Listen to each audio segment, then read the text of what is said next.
Now, Rock Talk with Mitch Lafon. We are speaking with Janet Gardner and Justin James. The new album is called Synergy. The first single is Wounded, and it is spectacular. I mean, what a tour de force, as we would say in Montreal. Well done, by the way. Congratulations. Thank you. Thanks, Mitch. So let's talk about this album, and I'm going to go straight off here from the press release, because it says here that it was written mostly during the COVID lockdown. So let me start with the first question: is were you planning on making a record, or were you sort of like, well, we're sitting at home, we might as well?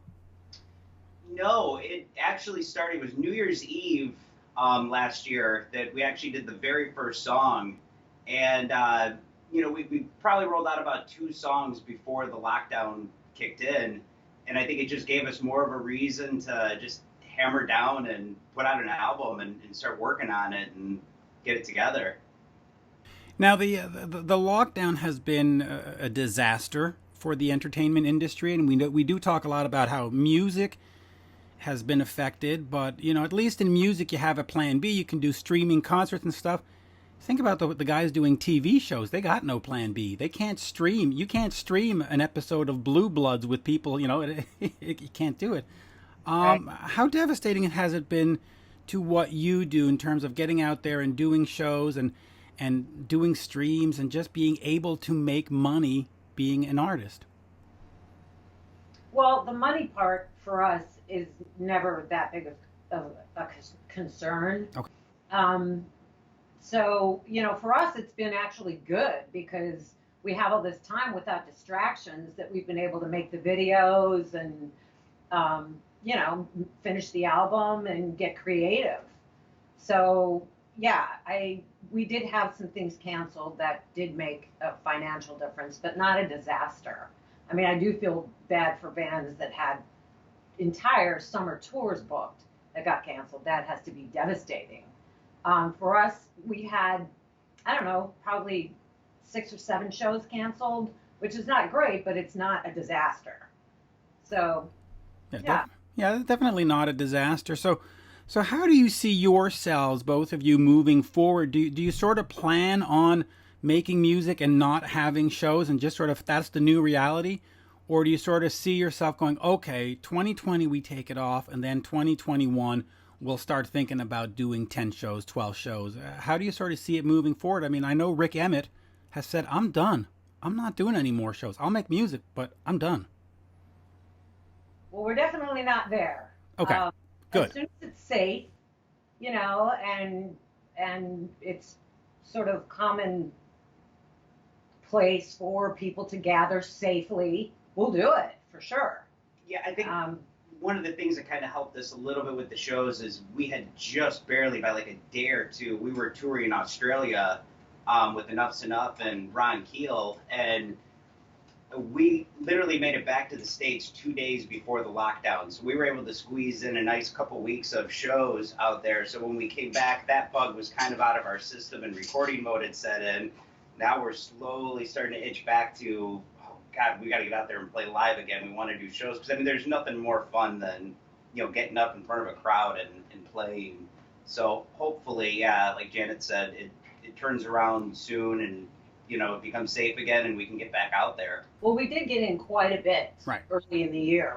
Fortunately, we have played quite a few shows before that happened. So And touring with Ron Keel has got to be quite an adventure. What a great guy. He's a great, absolutely great guy, but boy, he's a rock and roll dude. He doesn't slow down at all. He's 110% all the time, that guy, which is great. Business. Well, we were all going out seeing to the zoo and checking out like the wildlife in Australia.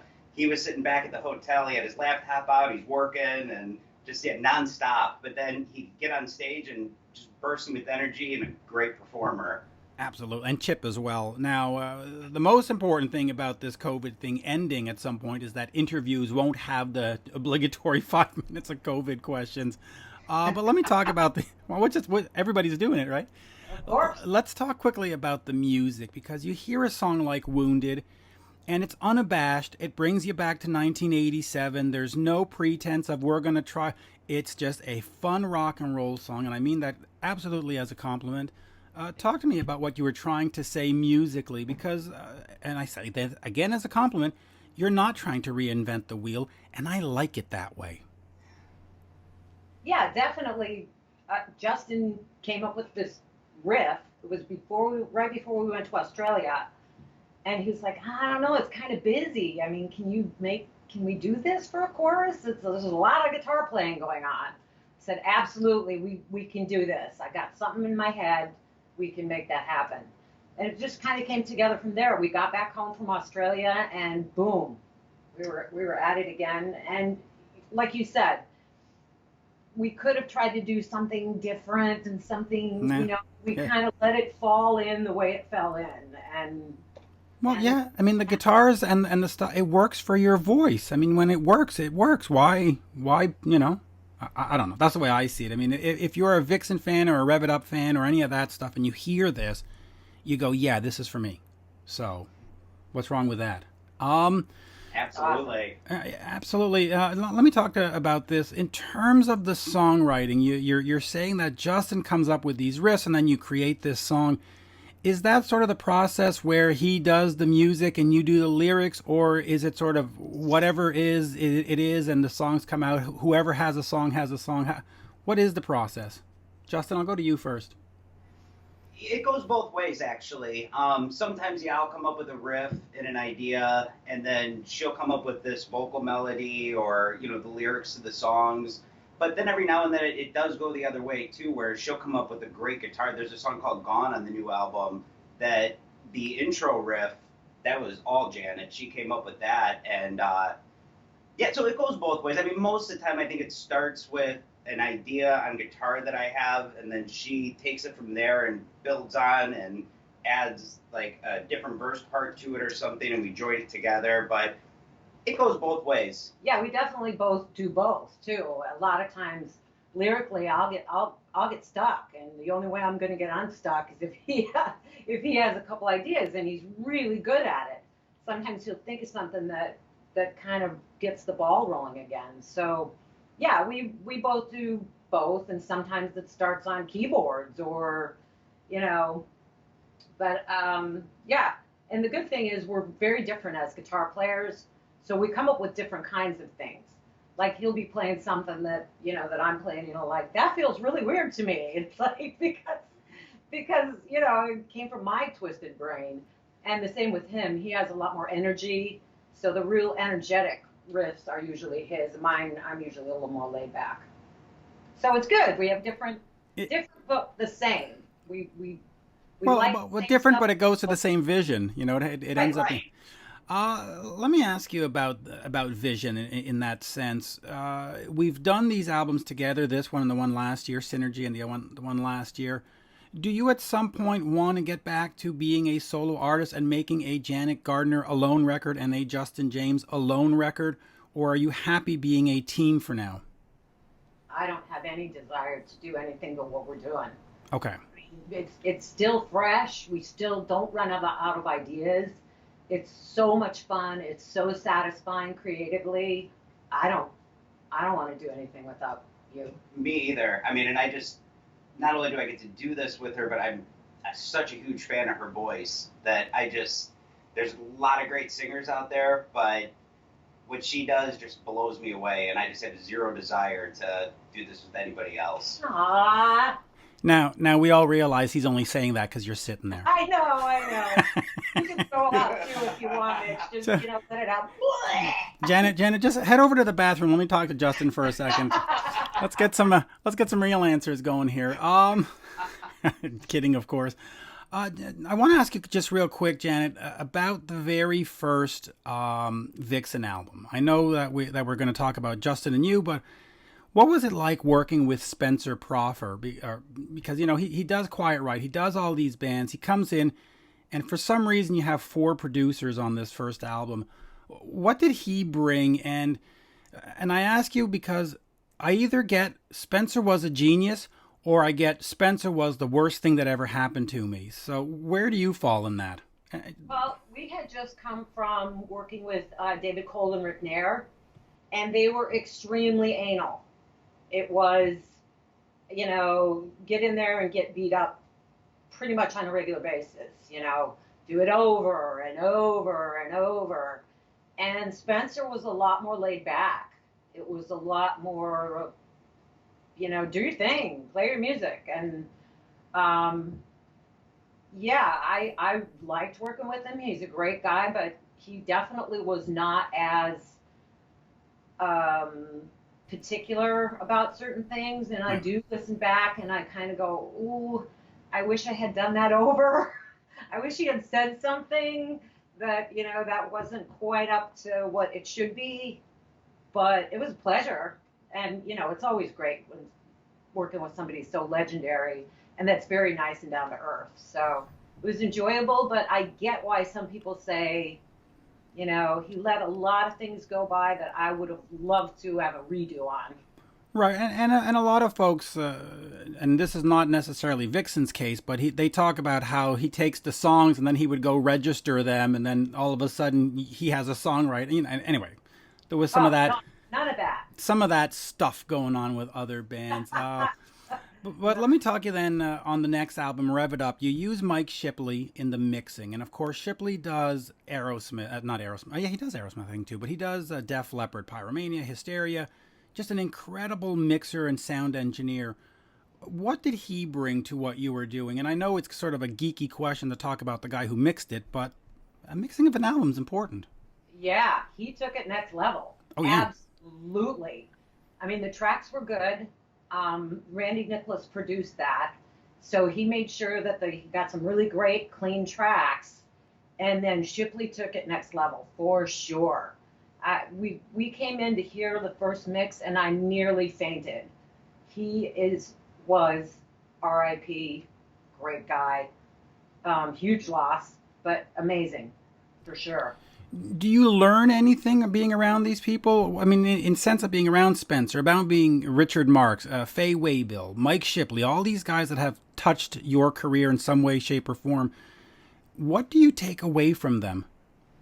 Well, absolutely. When you work with somebody and you see how they work, you definitely take something away from it. With Shipley, listening quietly was a huge thing that I learned from him. Was he listened very quietly most of the time. Very rarely did he throw it up on the huge speakers and blast it out. If you get it to sound good at low volume, 9 times out of 10 it's going to sound great at blasting volume. And he would do, with vocals too, he spent a lot of time going through pass after pass, and instead of compressing the crap out of it, which I like to do, it's not necessarily the best way, he would ride the vocal all the way through. Just, if one word would pop out, he'd stop, he'd go back, and he'd turn it down a little. Just, he would automate it, of course. But you could see the vocal track just going up and down through the whole song. Every single note, he was so meticulous and so amazing. So, yeah, I learned that. I mean, Richard Marx, amazing songwriter. When I went out to sing Edge of a Broken Heart, it wasn't finished. So it was great to work with him to see his songwriting brain going, because I learned a lot about melody and a lot about the phrasing of things and tons of stuff. So, yeah, the experience is great. You learn a lot. Let's talk about vocals, and let's talk about the vocals on the new album. How do you approach that? Because now we have Pro Tools, and you can fly bits in, and you can fly bits out, and you can auto-tune this, and I mean, you can do everything. It's like a Cuisinart, for Christ's sakes. Right? Yeah. How do you approach vocals? Are you still of the school of I sing what I sing, and it's clean, and it's that, or do you like the trickery? Do you like a couple of gimmicks? How do you sort of see recording vocals in 2020? Well, I still do it the way I always have. I usually try to do about 4 or 5 takes. I warm up, I figure out, because it's a brand new song, I've never sung it. A lot of things change. I change the melody, throw some words out, put a couple in here. I kind of figure out what I want to do. And then I record usually 4 or 5 takes of like the first verse and first chorus, 4 or 5 takes of the second verse and second chorus, and 4 or 5 takes of the rest of it. And then I do a comp, which is the way I've always done it. Pick the best phrases. I try not to do like words. I try to take as much of one performance as I can so it sounds natural. And then if there's anything at the very end that I go, this was a great performance, I don't want to do it over, but there's a note out of tune, then you tweak it. Right. And by the way, comping it is perfectly fine. I mean, every album has been comped. That's not a big deal. Justin, for you, in terms of recording the music and recording the guitars, are you of the same mind where you play it once, twice, 3 times, and you grab the best parts? Or do you go, I'll just fly this in, I'll fly that out, and I'll play, and do you layer everything? I mean, are you making Def Leppard albums? Absolutely. Okay. I like Hysteria, Pyromania, when you were mentioning that. I mean, the depth of those songs and those albums because of the different parts. And that's another thing she's really good at, is coming up with little jingly things like pop in the background that are subtle, but it fills it out.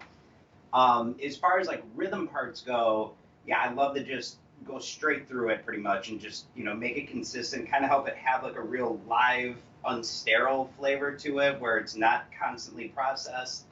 And then when it comes to like the solos, then it becomes like she was just describing with like her vocals, where I'll sit there and I'll put like a loop on the solo section and I'll record maybe 10 times playing the guitar solo. Or 20. Yeah, it gets ridiculous. I've seen 20. Quiet you. 20 tracks? Yes. Jeez. 20 takes of a solo. He's like, no, I got one more in me. I can do it again. I got one more in me. It's okay. I mean, I think Def Leppard, they're in the 80s, so 20 is actually rookie stuff. So yeah, and then I'll go through and kind of do the same thing with like solos. Usually, I love, when a guitar solo is phrased like a vocal, where it's not like 30 seconds of it, just a flying lick where there's no breath in between. So a lot of times, like the first section of the solo, if it's like kind of vocally, I like to record that, and then I'll usually then layer a next track on. I'll stop and then start over with like a fast solo, because I mean, I'm no Yngwie Malmsteen. I can't do 1,000 notes cleanly, right. Especially for a recording. So, well, let me ask you quickly then about solos, because Alan Niven co-hosts the show with me, and of course he worked with Guns N' Roses and Great White and all that stuff. And he always says that the best solo has to be singable. And I've heard a lot of guitarists say they need to be singable. And of course, you think of Aerosmith, you go, na na na na na na na na, and you go, oh, yeah, I'm singing the solo. Oh, look at that. Is that important for you? Or is this Bumblebee stuff like Yngwie? Sorry, Yngwie, we love you. But are you of the Bumblebee mind, or are you of the I have to be able to sing a solo because it has to be memorable? Absolutely sing a solo. Okay. I know we're both Kiss fans, Detroit Rock City, that solo. And yes. Unbelievable. And yeah, what I like to do is when I'm writing a solo, just picture, if a singer was singing these notes, could they realistically do it without taking a breath and stopping for a second? And, so I always try to target that, something that's just breathable, it's spacious. And I mean, I like doing the fast stuff, but I also like putting in just like a bend or just kind of a minor note at the end of a lick. I mean, the fast stuff is cool, but at the end of the day, you got to play for the song. Yes. Right? I mean, if Janet is singing about love and birds and bees and you're going, it doesn't work. Right. There's a song on this album called On a Wire. Yes. And it's the most singable solo ever recorded. Right. It is so good. So, yeah, he definitely spends the time to melodically think it out and not just go blah, blah, blah, blah, blah. Yeah. And like you were saying, he's very sensitive to the song. And I appreciate him. Yeah, and it's funny because, C.C. DeVille of Poison often gets berated as not being a great guitar player. He's not Eddie Van Halen. It's like, yeah, but listen to those songs. He plays exactly what Talk Dirty to Me needs. He plays exactly what Cry Tough needs. It doesn't need a Steve Vai approach. It needs a C.C. approach. And there's nothing wrong with that. In fact, it's perfect. Right, and his, a lot of Poison stuff is, party fun. Yes. He's the king of party fun. Yes. That's what his solos are. With singable solos, memorable solos. You know, I'm not going to do that all day. Real quick on your website, and I'm going to go with this here because I have a point of view and I want to see how yours goes. But it says a stunning return from the former queen of hair metal, and it's written by somebody in the Sentinel Daily. The term hair metal gets discussed quite a bit. I find it perfectly fine. I mean, an adjective describes something and it evokes an emotion or a picture, and you get what it is. Seeing that it's on your website, I'm assuming that it doesn't bother you. Is the term hair metal offensive? Offensive? Yeah. We had a lot of hair. Yes. Big, lots of it. So I understand the descriptive term. I think for a while it had a negative connotation when the grunge thing happened, and so it was like embarrassing. Oh God, hair metal. Ugh. Yeah. No, I don't care. It's better than flannel metal. Absolutely. Yeah. Better than go hang yourself in the bathroom metal. No, but I mean, I see, Eddie Trunk. He'll go, oh, you shouldn't call it hair metal. And I know the guys in Cinderella, in Tom Kiefer's band are like, oh, don't call it that. And it's like, why? Right. Say hair metal, you think Poison. That sounds to me like a good thing. Absolutely. It was the era of the best hair. I mean, it's... Well, my hair's always been the same, so... It's good, and you have very low maintenance on the hair. Oh, trust me. Shower card, perfect. Nice teeth. They make up for yeah. The teeth and the eyes have always gotten me through the dating scene. There you go. That's all you need. And 18 years of marriage so far. So there you go. That's all you need. That's great. That is all you need, and the dog. In terms of new music, since we're still, and we're going to go back right to the COVID thing, since we're still sort of in this moment of not knowing, do you just start writing the next new album, or do you say, okay, Synergy's out, we've got to take at least 6 months, or do you say, well, it's out and I got nothing else to do, let's get right back in there? How do you sort of look at it? He's already started. Yeah, good. He already has 3 really great ideas. I'm kind of in, take a little creative break. Right. You need to kind of recharge your batteries that way. But yeah, I don't think we're gonna. He's got 3 ideas and 60 guitar layers. Absolutely. And when, for us, when it comes, it comes. Right. So if we get on a roll and we start writing songs, then that's what we'll do. If it's not really coming, we don't force it. So we have plenty of things in life to keep us busy. So we'll probably keep going and going. And I think one of the things, especially with the way things are right now, there's no reason not to, if you got an idea, record it, put it down, and doesn't mean we have to put an album out right away, but, at least we'll have something there locked and loaded and ready to put out. And I loved, in the 70s, how bands would put out an album every year. It was great. And then it kind of... 2 albums a year. There was the spring album and the fall album. Yeah, I think that's awesome, and I love, because Your Place in the Sun, the last album, was almost exactly a year ago from this album, so to me it was like, oh, that's cool, now it's like, all right, now I'm motivated, I want to do that again and get the next album out a year from now and just keep it going. And again, if we take longer, but I figure there's no reason to stop. If it's in you to record it and we're not out playing shows, then let's record it if we have the capability to do it. That's what I'm thinking. And you look at a band, I think it's like CCR, they had 7 albums in the first 5 years or something like that. They had 3 albums a year for a couple of years, and you're just like, okay, well, that's an interesting way to do it. Now, and not tons of filler. Really good songs. Yeah. Oh yeah. It's not like they were just putting out crap to put it out. It was good stuff. I think what happened, and especially in the early 70s, when you look at Kiss, you look at Black Sabbath and Aerosmith and all these bands, the Rolling Stones, that were making all these 2 albums a year, there was an honesty to what they were doing, and it wasn't contrived. Now I think sometimes we overthink it. You look at Chinese Democracy, you look at Hysteria, they take forever to think it, and we need to tweak this, they just played it, and they went, okay, that's it.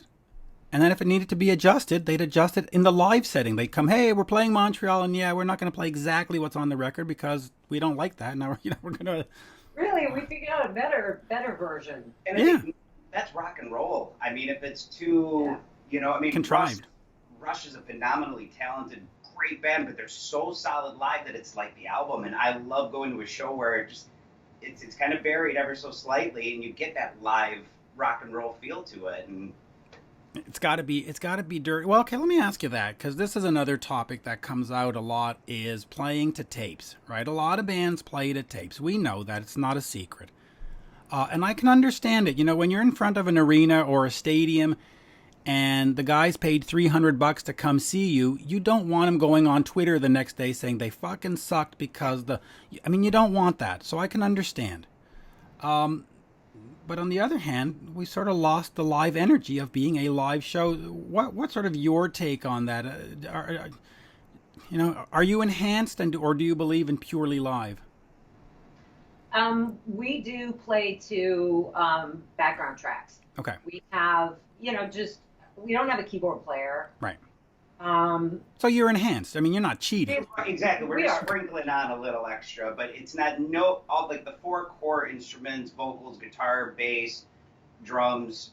Those are live, purely live. We don't have any layers. There's no, vocals. Right. And by the way, I personally support what you're doing because, at the price of some shows, you don't want it to be the amateur hour. It has to have a certain professionalism, When you go see a Disney movie and you see a spaceship flying around in Star Wars, you don't go, oh, that's fake. You go, oh, that's great. Right? I mean, right. You want spectacle. You do. You want it to sound as good as possible. Yes. And, we can only afford so many plane tickets and hotel rooms and, meals and all of that. Bringing another person, which is what it would take to reproduce what we do in the studio, would be really expensive. Well, we call it cost prohibitive. I mean, you can't. Exactly. So, for us, I think it adds to the show. I mean, there's sometimes we listen back to videotapes and they're not even in there. Backing tracks are nowhere to be found. So sometimes they don't even, you wouldn't even hear anything from them. But the nights when they're just balanced just a little bit into the mix and adds a little bit of sparkle with the keyboards and stuff, I think it adds something. So, yeah, I mean, we're not trying to cheat or anything. We're doing something that's practical. Right. And for me, I like it because the tempos are consistent, because I'm very tempo sensitive. And when the drummer decides to play something too fast, it loses the feel for me as a singer. So I like that the tempos are the same every night. So, I know I agree. what I'm going to deal with. So, in fact, me. leave the drummer at home and just bring out a drum machine. That's the best way to go. It's the best. best. All you need, you just need a button. You push it, and it goes tappity tap. You're good to go. Yeah. By the way, jokes aside, I've actually seen a show like that. I saw a heavy metal band come out and said, "Our drummer is sick." Click, and I was like, "Wow, really?" Yeah. Well, in a live rock show, the drummer is up on the riser. It's a big spectacle. So not having that, no, I can't imagine. they had a little whatever beatbox machine. Oh my god, it was one of the strangest things I've ever seen. But you know what? They never sounded better because they were in time.